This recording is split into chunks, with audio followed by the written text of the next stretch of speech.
এই ইউনূসের সরকারের কোন গণতান্ত্রিক ম্যান্ডেট নেই। এটা একটি অবৈধ সরকার, অগণতান্ত্রিক অনির্বাচিত সরকার। এবং এই অবৈধ সরকারের যে কোর্ট করেছে আইনের বহির্ভূত ৭৬-এর সংবিধানে জাতির পিতা বঙ্গবন্ধু শেখ মুজিবুর রহমান যুদ্ধাপরাধীদের বিচারের দাবিতে আইসিসি এই কোর্ট গঠন করেছিলেন এবং সংবিধান বহির্ভূত নিজের মন মরা কত ইউনূস সরকার এই অবৈধ কোর্ট করেছে। আমরা মনে করি আজকের বিশ্ববাসী মনে করে এইটা একটা অবৈধ কোর্ট, খাঙ্গারু কোর্ট, একটা মন গড়া কোর্ট।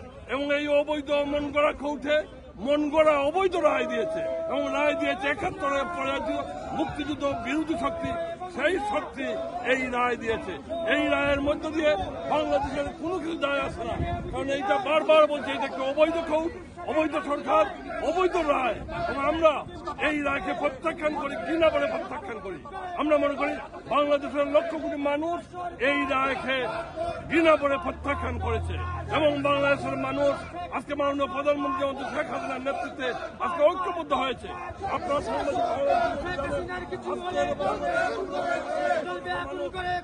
আওয়ামী লীগের পক্ষে জনতা শেখ হাসিনার পক্ষে গত ১৬ বছর যেই সরকার, যেই নেত্রী এই বাংলাদেশকে একটি উন্নয়ন সমৃদ্ধ, একটি অর্থনৈতিকভাবে, সামাজিকভাবে এবং মুক্তিযুদ্ধের চেতনায় যেই সরকার গঠন করেছিলেন, সেই সরকারের পক্ষে আজকের বাংলাদেশে ৮০ কোটি মানুষ।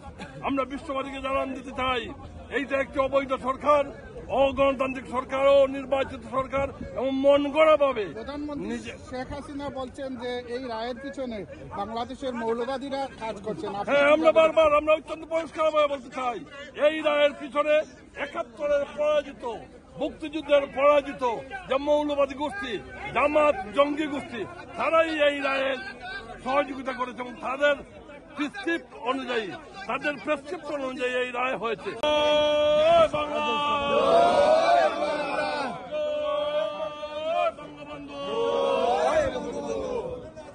শেখ হাসিনা সরকার বারবার দরকার, শেখ হাসিনা সরকার অবৈধ কৌশল, অবৈধ রায় মানি না, মানব না, মানি না, মানব না, অবৈধ সরকার, অবৈধ রায়, অবৈধ কৌশল, অবৈধ রায় মানি না, মানব না, অবৈধ কৌশল, অবৈধ রায় মানি না, মানব না, খুনি ইউনূসের অবৈধ রায় মানি না, মানব না, খুনি সরকারের অবৈধ রায় মানি না, মানব না, সাংবাদিক কৌশল, অবৈধ রায় মানি না, মানব না, সাংবাদিক কৌশল, অবৈধ রায় মানি না, মানব না, অবৈধ কৌশল, অবৈধ রায় মানি না, মানব না। শেখ হাসিনা সরকার বারবার দরকার, বারবার দরকার, শেখ হাসিনা সরকার। জয় বাংলার হাতিয়ার, মুক্তিযুদ্ধের হাতিয়ার, ৭১-এর হাতিয়ার।